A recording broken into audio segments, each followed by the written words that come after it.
Yes, mga beshi, at dahil nakakahiligan na nga natin ang Eat All You Can, this time naman ay magfo-food trip tayo sa El Batangueño for only 39 dirhams. Solve na solve ka na sa kanilang buffet dinner. Tara mga beshi, samahan nyo kami at alamin natin kung ano ang nasa menu nila for today's buffet. Dito lang to sa may City Avenue Al Rica Hotel mga beshi.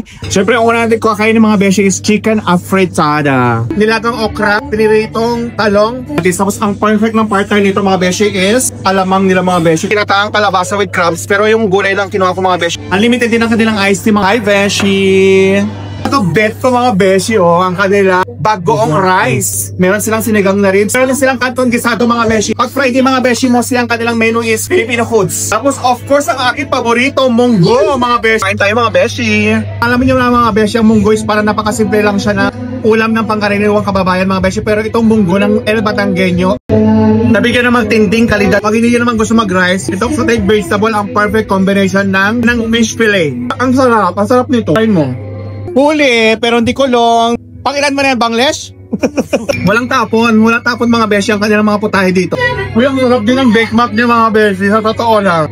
Shout out sa chef ng El Batangueño mga beshi. Baka pwede naman kitang iuwi sa bahay. Napakasarap po magluto. Iwan ko na sa Bangladesh.